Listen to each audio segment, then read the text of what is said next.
Bonjour les amis et bienvenue sur cette nouvelle vidéo. Pour ceux qui ne me connaissent pas, je suis Gaël, passionné d'investissement, de développement personnel et de dépassement de soi. Sur cette chaîne, on parle de bourse, d'investissement, de mindset, de développement personnel, des livres que je lis. Et aujourd'hui, on a une vidéo un peu spéciale. C'est celle qui touche à la gestion de mes finances, la gestion de mon portefeuille, comment j'investis, comment je gère mon mois. Donc, dans cette vidéo très pratique, un peu pour tout le monde, on va aller à l'essentiel. Je vais vous présenter rapidement comment j'utilise mon tableau, comment je fais mon tableau, comment je le gère au jour le jour, au mois, etc. On va évoquer ces sujets-là.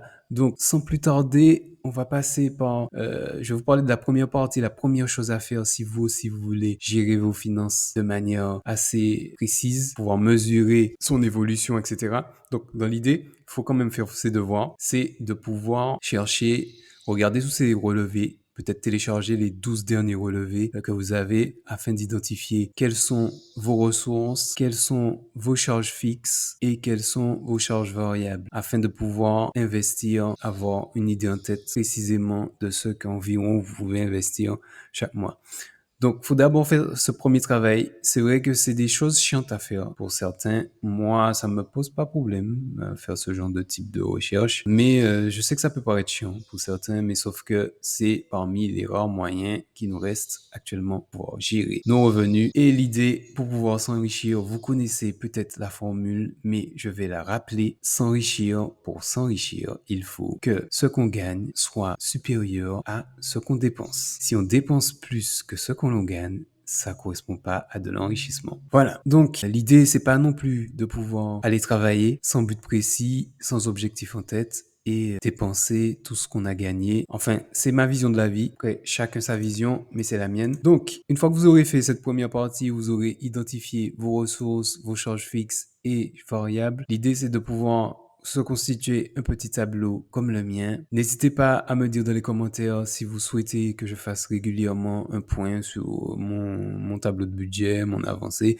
Si vous souhaitez aussi que je vous partage ce tableau de budget, hein, ou qu'on puisse le créer ensemble. Enfin, je suis ouvert à toutes les idées, hein. N'hésitez pas à me partager ça dans les commentaires. Donc, mes revenus principaux viennent de mon salaire actuellement. Donc, j'essaie de faire quand même évoluer les choses pour que petit à petit, je puisse me diriger vers la catégorie plus business, entrepreneuriat, etc. C'est vraiment quelque chose qui m'intéresse. En termes de salaire, je gagne en moyenne 2300 euros. Donc, je travaille dans le domaine de la finance, de la compta, du contrôle de gestion. C'est mon domaine principal, c'est mon cœur de métier. Donc, mes ressources principales, comme je disais, c'est mon salaire. Ensuite, quand on passe aux charges fixes, j'ai listé ici tout ce qu'on a que j'ai comme charge fixe. Je vais pas préciser, je suis marié et père de 3 enfants, dont un bébé. On a aussi un tableau de budget familial qu'on a mis en place il y a pas longtemps. Donc, il y a des charges fixes qui vont apparaître encore dans ce tableau-là, mais qui sont affectées autrement aux charges de la maison. Donc, en termes d'assurance, donc pour ma voiture, je suis à 50 euros par mois. Ici aussi, j'ai listé tout ce qui est abonnement, donc abonnement Internet, abonnement téléphone et Netflix. Donc, dans l'abonnement Internet, il y a une partie de l'abonnement que je gère aussi pour ma maman. Tout ce qui est cantine, ça a été basculé dans le budget de la famille. Il y a un virement pour mes enfants. Les frais bancaires qui reviennent de manière trimestrielle sont dans le tableau. On a comme charge de logement, un emprunt pour la maison et pour les extérieurs. En termes d'eau, l'eau a été rebasculée dans les charges de la famille. On a une partie charge fixe qui concerne la maison, donc principalement les courses. Et c'est dans ce budget-là aussi que j'ai inclus une partie des charges qui ont été mises sur le budget familial. Dans la ligne impôt, cette ligne a été rebasculée aussi sur le budget familial. Et en termes d'e-commerce, donc j'ai des abonnements pour ma boutique, mon site e-commerce que j'ai mis en place il y a pas longtemps. Voilà. En termes de charges variables, on a principalement l'essence. Donc, ça va dépendre de mes déplacements, comment je gère mes trajets. Donc, ça va varier. Donc, j'ai préféré mettre ça en termes de charges variables puisque ça, de mois à l'autre, c'est le montant n'est pas pareil. L'entretien de la voiture que j'ai mis aussi en charge variable. Ici, donc du coup, en fonction des entretiens que je prévois de réaliser, je les mets dans cette case. Après, tous les imprévus, bien sûr, vont venir faire des écarts sur mon budget. La ligne bébé, donc du coup, a été rebasculée dans le budget de la famille et j'ai laissé une ligne loisir. Bien sûr, les montants que vous voyez en termes de loisirs ne correspondent pas à tout ce que je dépense en loisirs puisqu'il y a une partie qui a été réaffectée aussi au budget familial. Voilà, donc dans ce tableau, j'ai choisi de faire un total pour les charges variables, un total pour les charges fixes, ceci afin de pouvoir ici réaliser des pourcentages de charges fixes et variables en fonction de mes revenus. Donc là, si on prend le total charge fixe et qu'on le met sur le total de mes salaires, on peut voir que les charges fixes représentent 55% de mes revenus. Voilà. On peut faire pareil pour les charges variables. Si on prend le total de mes charges variables prévues, c'est du prévisionnel, ça peut bouger en cours d'année. On peut voir que il représente pour l'instant 6%, voilà, 6,67% de mes revenus.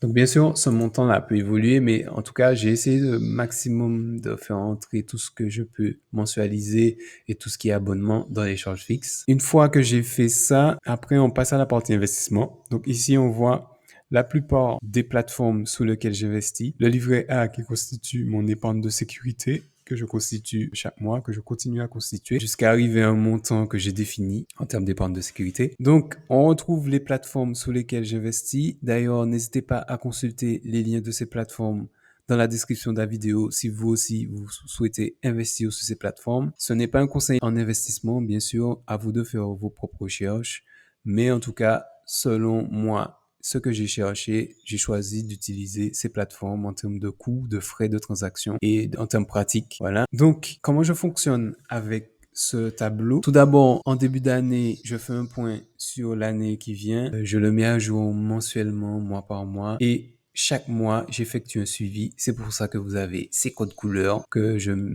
j'actualise. Donc, en fonction, une fois que je reçois mon salaire, la première chose que je fais, c'est d'appliquer les conseils de l'homme le plus riche de Babylone. Donc, c'est de se payer en premier. Grâce à ce tableau, j'arrive à identifier mes charges fixes, mes charges variables prévues pour le mois. Et la première chose que je fais, je descends tout en bas de mon tableau et je procède à mes investissements, à mon épargne de sécurité. Donc, une fois que mon salaire est viré, j'effectue le fait de me payer en premier. Voilà. Une fois que je me suis payé en premier, au fur et à mesure du mois, je vais venir pointer avec des couleurs en vert en général, parce que le vert, ça signifie que c'est bon dans ma tête. Vous pouvez choisir bien sûr une autre couleur, ça vous intéresse. Donc, je vais venir pointer à chaque fois que quelque chose passe sur mon compte, la mettre en couleur. Comme ça, tout ce qui n'est pas passé, je peux voir et facilement, grâce à Excel, sélectionner les deux cellules, savoir combien il reste et me faire des petits points comme ça en fonction du solde bancaire qui me reste pour voir si je suis toujours dans mon budget. Donc voilà, donc au fil de l'eau dans le mois, je vais venir faire ça. Je vais pas surveiller mon compte bancaire chaque mois, tous les jours, bien sûr. Moi, je suis expérimenté dans le domaine, ça fait plusieurs années que je fais ça. Donc en général, j'essaie d'effectuer ce point soit une fois par semaine ou toutes les 2 semaines. En tout cas, ça me permet de limiter les interventions non prévues sous le compte bancaire puisque on a un objectif clair en tête, les amis. D'où l'importance d'avoir ces objectifs chiffrés afin de limiter au max l'intervention compulsive de notre cerveau qui veut nous pousser à faire des achats qui vont à l'encontre de nos objectifs. Donc, mon objectif principal, c'est de quitter la rat race, comme on dit, et de basculer vers plus des revenus entrepreneurs, plus, on va dire, d'insécurité, mais aussi plus de possibilités de gagner plus afin de générer des revenus passifs. On dit revenus passifs, mais c'est jamais complètement passif, mais afin de générer des revenus passifs et d'assurer la liberté financière. Donc voilà, c'était tout pour cette présentation de mon petit tableau. N'hésitez pas à me partager dans les commentaires si vous souhaitez qu'on fasse des points réguliers, mensuellement ou chaque semaine, pourquoi pas, enfin on verra. N'hésitez pas à me partager dans les commentaires si vous souhaitez qu'on puisse effectuer ce suivi.